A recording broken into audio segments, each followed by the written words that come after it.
everyone, it's Alyse from Spicewalla. We're outside today, it's beautiful, and we're grilling today, baby.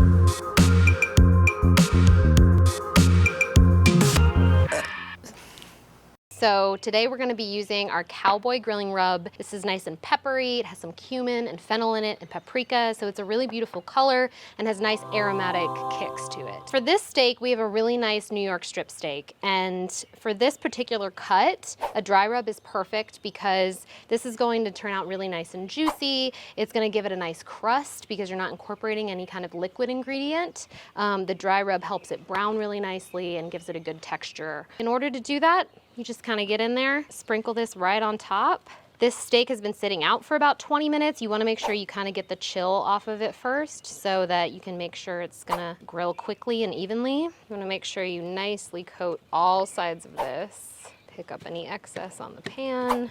And then I'm going to let this sit for about 10 minutes before putting it on the grill just to make sure that that rub is nice and adhered to the surface.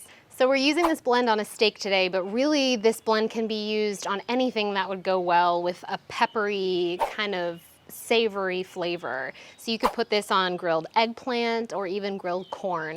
Okay, so whether you are grilling on a charcoal grill like we are today or on a propane grill, you want to make sure that you have 2 zones of heat on your grill. This is very important. You want a hot zone and a cool zone.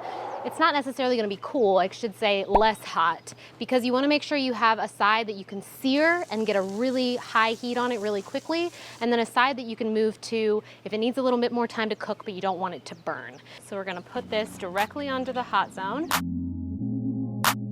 Okay, this has been on here about 8 to 10 minutes now. So you just want to keep looking at it. It depends on how thick your meat is, but once you see that it's starting to get charred on the edges, the fat is starting to render and bubble at the top, that's how you know you're doing the right thing. Now the thing about a dry rub is it is going to burn. The spices are going to burn. There's sugar in there as well. That's how you get that nice crispy crust on the outside. Okay, so this is to the temp I want it. See what the other side looks like. Also got some good charring on it. The fat is rendering on that side as well, has a nice little crust. So this guy's ready to take off the grill. The most important part of grilling, in my opinion, is to make sure you rest this steak after you grill it. With vegetables, you don't have to worry about that, but with animal proteins, you want to make sure you rest it before you cut it because the heat draws out all of the moisture inside, and if I were to cut it now, all those juices would just come pouring out. If you let it rest, it gives an opportunity for those juices to reincorporate back into the meat so that you get a nice juicy piece of steak when you slice into it. What you want to do when you slice a steak is make sure you're cutting against the grain. So you're going to find these little striations. Kind of hard to tell sometimes after it's cooked, but if you kind of just push on it, you can kind of see where the meat separates,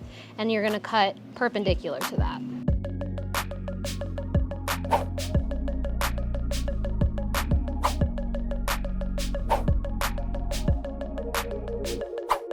An easy way to transfer this is to kind of try to get it all on your knife, move it over to your plate, shingle it out, save that end piece for yourself. Okay, so I have some sliced shishito peppers, just in some olive oil and salt. I like to serve steak with something bright and always finish with a flake salt. So our steak is done. We've garnished it, put some flaky salt on it. Now all that's left to do is taste it. You can see on this slice that that dry rub created this nice crust on the outside. You can still see the whole fennel and cumin. It's got a nice color, a nice little char, and a crispy texture. This rub is so good, and especially the dry rub. There's nothing to dilute the spices. They're right there when you bite into it. The fennel, the cumin, the pepper, and then you get some smoky, salty flavors at the end. Highly recommend the Cowboy grilling on your steaks. But again, you can use this on anything that you feel like those flavors would be good with.